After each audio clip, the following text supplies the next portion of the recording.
So, about a week ago, my wife sent me, well, my ex-wife sent me a text saying, "Hey Corey, check your email. There's a very important document that you need to check out." So, it's about 8 o'clock in the morning on, I think, a Tuesday or Wednesday. So, I check my email and I find this document, papers. The frogs are going ham right now, so I apologize. Automatic domestic standing order and notice of conference or hearing. So basically, I got served papers. Okay? And that was about 2 weeks ago. Last week on Wednesday, I attended this. Y'all gotta chill, bro.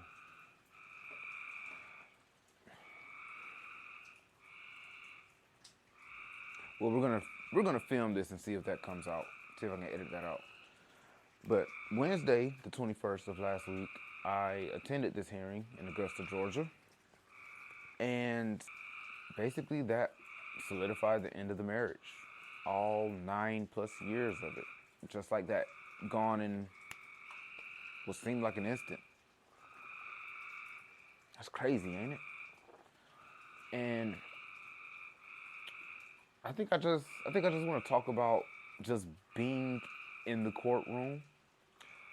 I saw my ex-wife walk by. I didn't even recognize her because I haven't seen her in 3 years. We've been separated for 3 years.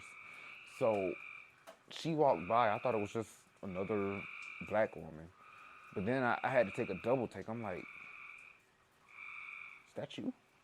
I didn't say that to her, but I was thinking that in my head. I'm like, dang, it's been that long? So many changes. So she didn't even say anything. Just walked clean by. So at the time, I'm in a full suit because I just had a business meeting. I'm literally probably the only person in a full suit there. And I'm reading a book. I look studious. I felt studious. I felt good, nice and professional. And nothing, bro. There's no feelings. There's no emotion. It was literally a business decision. It felt it felt more like it didn't even feel like a breakup. It felt just like a mutual come to terms and we go about our separate ways.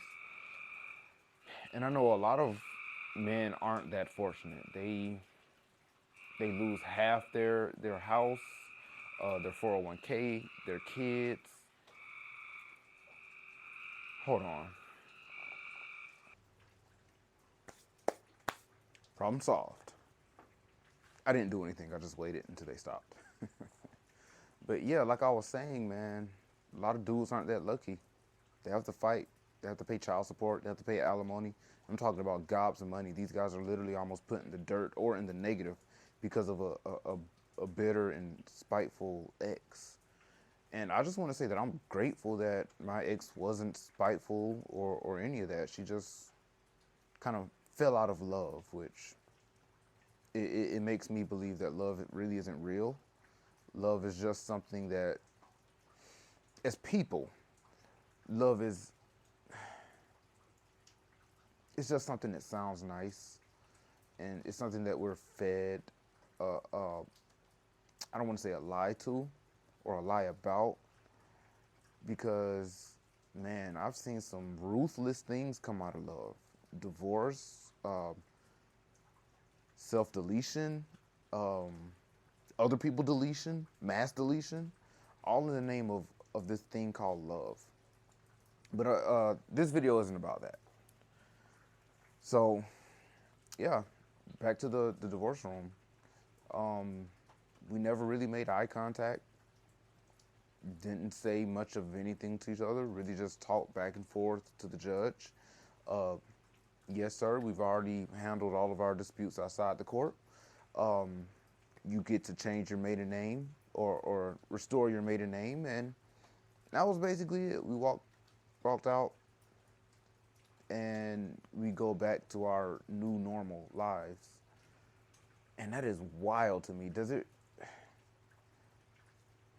It really takes just that long to end a marriage.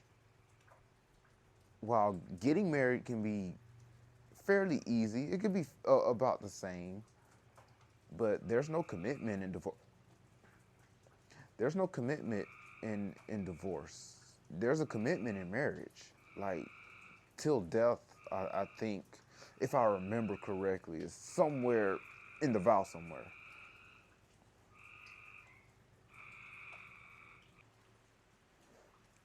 And believe it or not, I still believe in marriage. I still believe in at least what marriage stands for. I don't think that this world is set up for marriage in 2025 and beyond because it's just corrupt. Nobody can really stay together. Everybody's in each other's ears telling people to, hey, don't get married. Hey, you need to leave this person. Hey, they're toxic. Hey, they're abusive, right? And everybody's just feeding this information in your ear, subconsciously or otherwise. And you got to find a really, really, really special person to get married to. And if I ever get married again, which I might, I don't plan on getting divorced again, but I might get married again. That's nothing I want to think about right now, though. So where does that leave me? Well, I'm cut half in income, so this was kind of right in the middle of me transitioning from my career to from being an engineer to a mechanic to a future business owner because I want to open my shop. So I took a severe income hit right when she decided to leave. Now, I don't know if that may have had something to do with anything, but conveniently I lose income and she left. Maybe. So we'll just leave that one for the conspiracy theorists. So I'm down half an income. I'm doing this all alone on my own. I have been slandered to my own family. She almost turned my own mother against me, thinking that I'm going crazy and thinking that I'm being brainwashed and stuff like that. But I've gotten to bring her back over to my side just by basic logic and reasoning, which is one of my strong points. So it's been wild, bro. So now what do I do? Start my whole life over at 35 years old. So I literally have to reinvent myself as a single black man in Atlanta starting from scratch.